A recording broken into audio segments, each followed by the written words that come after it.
Fala aí, pessoal do oitavo, como é que estão vocês, gente? Espero que todos estejam muito bem, conseguindo acompanhar direitinho aí nossas aulas.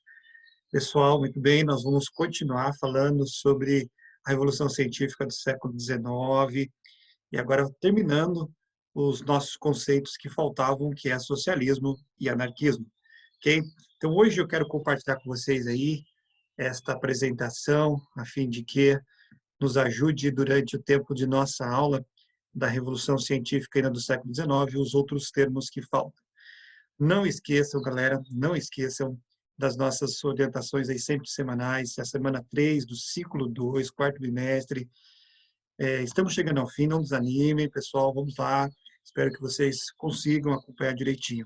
Eu peço a vocês que, além de assistir a videoaula, façam a leitura das páginas 163 a 174 do capítulo 11 e as atividades nessas duas páginas, 165 e 171 do capítulo 11, tá?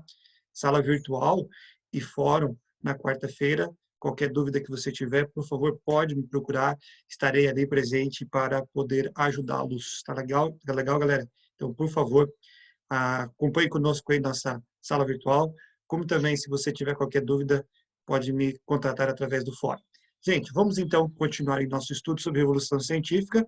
Nós já tínhamos falado que a febre científica, o cientificismo contribuiu para o surgimento de muitas doutrinas políticas, filosóficas. Falamos do positivismo já, darwinismo social, bem como também do liberalismo. E hoje nós vamos falar, como eu falei para vocês, do socialismo e do anarquismo.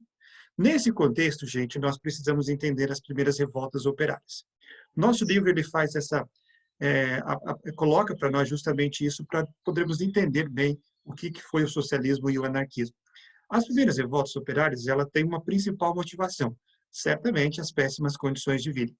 E os operários dessa época, eles já, né, realmente elegeram qual seria o principal culpado disso, desses baixos salários, da alta jornada de trabalho que era empregada sobre eles, e esse culpado eram as máquinas. As máquinas eram os principais culpados pelos baixos salários, pelas péssimas condições de vida que viviam os trabalhadores desta época.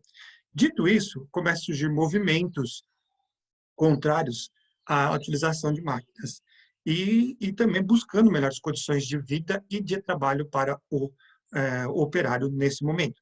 O primeiro desses movimentos foi o ludismo.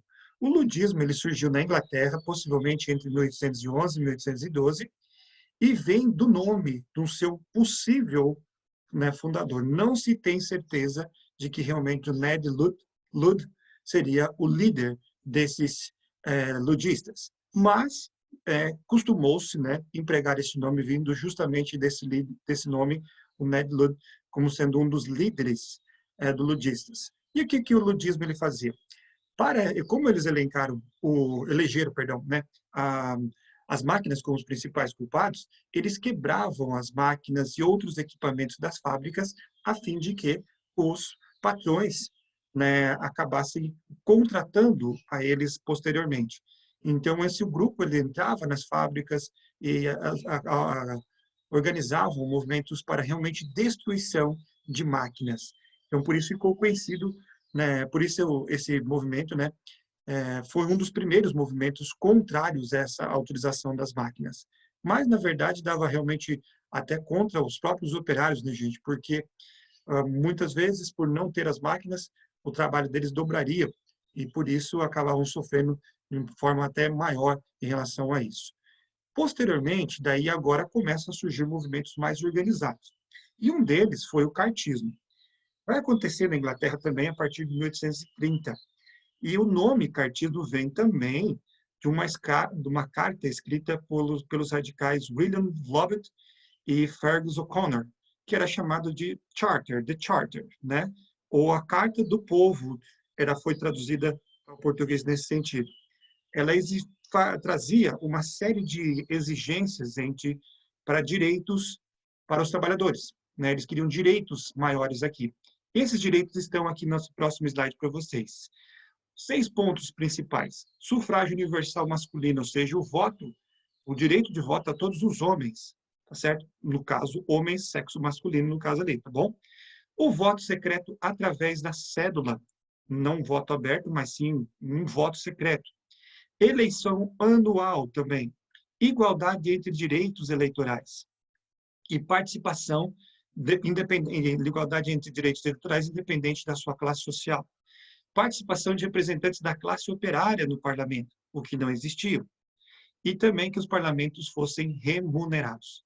Então, essas exigências, né, trazem aqui as primeiras lutas, especialmente desses homens que estavam lutando por melhores condições de trabalho e também de vida, especialmente por participação política neste momento aqui. Bom, os grupos vão se organizando e vão se formando outros, né, como trade unions e sindicatos. Os trade unions, o que eram? Eram organizações que vão dar origem ao movimento sindical. Eles eram, assim, movimentos que tiveram uma evolução muito lenta em suas reivindicações inicialmente. Mas, a partir da segunda metade do século XIX, aí eles começam a organizar coisas melhores. Então, especialmente para reivindicar melhores condições de trabalho, eles deixam de quebrar máquinas e passam a fazer um movimento que surtiu bem mais efeito, que são as greves, né? Então, esse grupo, os trade unions, né, eles vão evoluir para os sindicatos. Os primeiros trade unions são dados ali de Londres e também de Manchester, cidades da Inglaterra. E formaram-se corporativos grandes que realmente organizaram greves muito positivas, pedindo por melhores condições de trabalho naquela época, como, por exemplo, redução de jornada de trabalho, melhores salários, entre outras coisas. E no futuro, os sindicatos foram formados. Esses sindicatos é simples, né, uma forma de organização de trabalhadores com considerado um nível de ideologização e organização, perdão, né? Então, ou seja, eles eram organizados a fim de lutarem pelas melhores condições de trabalho. Até hoje, né, a presença dos sindicatos estão aí. O grande problema é também, na minha opinião, né, também a grande quantidade de ideologia presente nesses movimentos sindicais, o que acaba, de certa forma, afetando na luta pelos trabalhadores de uma forma geral. Tá bom, gente? Certo? Bom, e aí sim, né, nós podemos certamente falar agora sobre o nosso próximo tópico, que seria o socialismo. Então, enquanto algumas entidades representativas dos operários se organizavam, como nós acabamos de falar, o ludismo, o cartismo e os trade unions, posteriormente os próprios, né, sindicatos, aí nós vemos que alguns grupos intelectuais, alguns pensadores, tentam buscar, através da ideologia, um pensamento mais justo, que seria resultante justamente numa busca por melhores condições de vida, a fim de que a sociedade se tornasse mais igualitária, certo? Então, aonde o homem seria mais valorizado do que o dinheiro, o capital. Um desses pensamentos foi o socialismo. E o que é o socialismo? Ele é uma ideia que propõe algo assim bem realmente atrativo. O que seria? Uma sociedade que coloca os interesses coletivos acima dos individuais. Verdade? Isso é muito bom. Todo mundo que fala isso, olha só que coisa bonita, né? Defende o quê? Defende a coletivização da produção, onde todos vão trabalhar juntos para o bem de toda a sociedade, e, posteriormente, uma distribuição igualitária das riquezas produzidas, certo? Então, o discurso realmente é muito interessante do socialismo, mas vamos continuar falando a respeito disso. Tem uma proposta, gente, simples dele e aparentemente atrativa, especialmente para os menos favorecidos. Quais seriam essas propostas deles? A proposta seria o seguinte, vamos lá, erradicar a riqueza e eliminar as diferenças sociais. Quem não quer isto? Erradicar a pobreza e eliminar as diferenças sociais. Esta seria a proposta principal do que nós chamamos de socialismo. Com o tempo, surgiram duas idealizações dessas propostas. A primeira dela, o socialismo utópico, mais antigo, e o socialismo científico. Na verdade, esses dois termos foram forjados pelo nosso amigo Karl Marx e Karl Marx e Friedrich Engels no Manifesto Comunista, quando ele coloca o nome socialismo utópico para um tipo de socialismo proposto por antecessores dele, certo? Vamos ver o que é cada um deles, diferenciá-los, porque fica melhor para nós. No socialismo utópico, ele acreditava que essas diferenças sociais, esses, essas, essa sociedade mais igualitária seria alcançada de forma natural, onde as pessoas não iriam mais competir entre si, patrões e trabalhadores eles iam cooperar também entre si, né? E isso viria através de uma forma natural, lenta, gradual, sem necessidade de revolução. Os principais proponentes dela é o Henri de Saint-Simon, foi o mestre de Auguste Comte, do positivismo, Charles Fourier e também Robert Owen, esse carinha que está aqui embaixo nosso aqui, certo? Então, esses seriam os principais proponentes do socialismo utópico. E tem, do outro lado, o socialismo científico ou socialismo marxista, forjado diretamente pelas mãos de Karl Marx e Friedrich Engels. As teorias de Marx, gente, sobre a sociedade, economia e política, conhecidas coletivamente como marxismo, afirmam que as sociedades humanas elas progridem através da luta de classes. Preste bem atenção nisso, tá bom, gente? E o que seria essa luta de classes? É um conflito entre a classe burguesa, que tem os meios de produção, contra o proletário, que oferece a sua mão de obra, a sua força. Ele vende a sua força de trabalho para o proprietário da empresa, né? O dono dos meios de produção burguês. E ele chama o capitalismo de a ditadura da burguesia, acreditando que seja executado pelas classes ricas simplesmente para o seu benefício. De certa forma, ele não deixa de estar errado, né?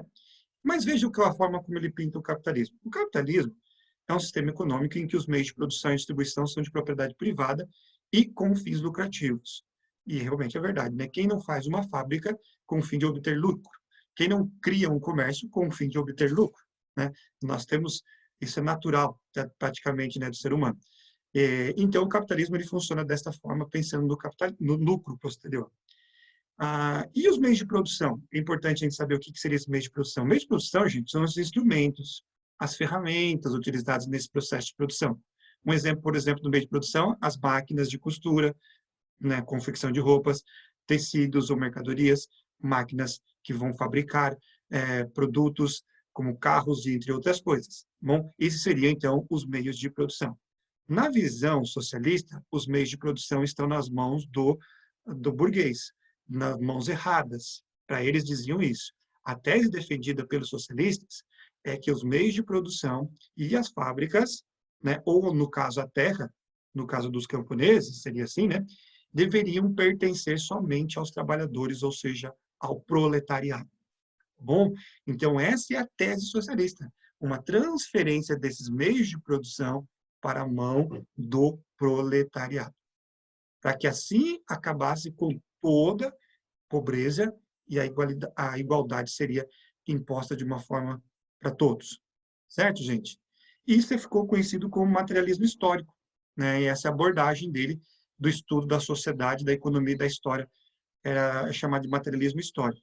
E a tese do materialismo histórico defende, sim, que existe uma evolução humana desde as sociedades mais remotas até a atual, e essa se dá sempre pelo conflito de classes, pela luta de classes, diferentes lutas de classes sociais decorrentes da exploração do homem pelo homem. No exemplo aqui, nós vemos, por exemplo, apontado com Marx, durante o feudalismo, os servos teriam sido oprimidos ou explorados pelos senhores, enquanto que no capitalismo seria a classe burguesa, a operária seria explorada pela burguesia. E nosso livro menciona também que na antiguidade, por exemplo, o modo de produção era escravista, no qual os escravos eram explorados por seus senhores. E assim vai. Né? Tem diversos exemplos que ele menciona dessa exploração que acredita ali. E a luta de classes, segundo Karl Marx, só iria acabar quando também tivesse o fim do capitalismo.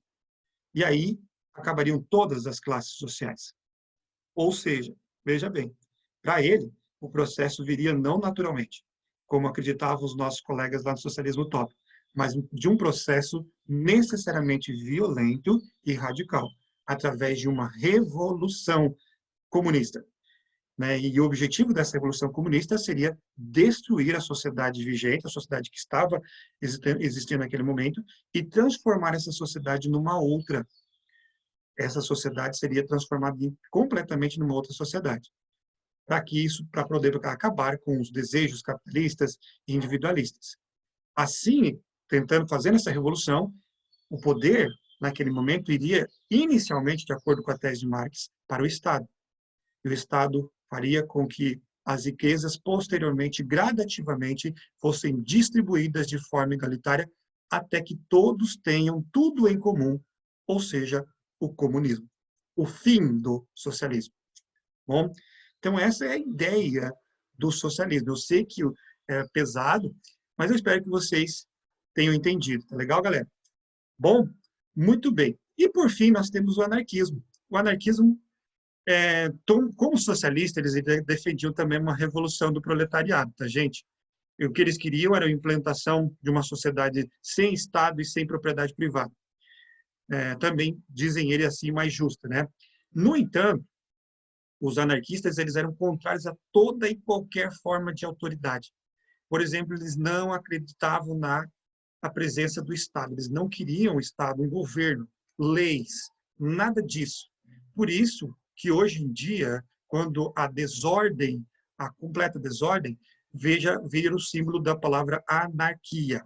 Está uma anarquia, uma bagunça, sem organização, sem leis, sem alguém que possa regulamentar todas as coisas.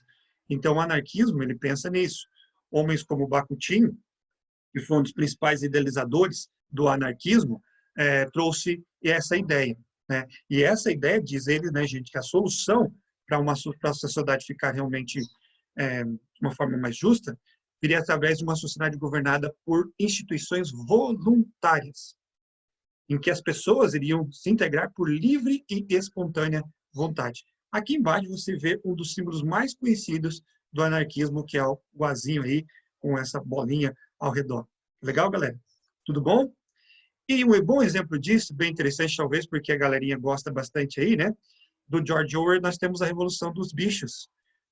O livro, George Orwell é um simpatizante do anarquismo, e ele faz uma crítica, de certa forma, bastante interessante a respeito do capitalismo e também do stalinismo que estava vigente na época. Esse livro foi escrito em 1945, primeiramente, e no Brasil, publicado aqui em 2007, aproximadamente. A obra mostra os animais, né, fazendo uma revolução, expulsando os homens da terra, iniciando um governo dos animais sobre as leis próprias, né? Mas para quem lê o livro sabe lá que o novo governo deveria levar os animais a uma liberdade total, mas aos poucos o sonho se transforma num imenso pesadelo. Legal? Então é isso aí, gente. Espero que vocês tenham entendido. Qualquer coisa, estamos aqui para ajudar vocês, o que for necessário. Grande abraço!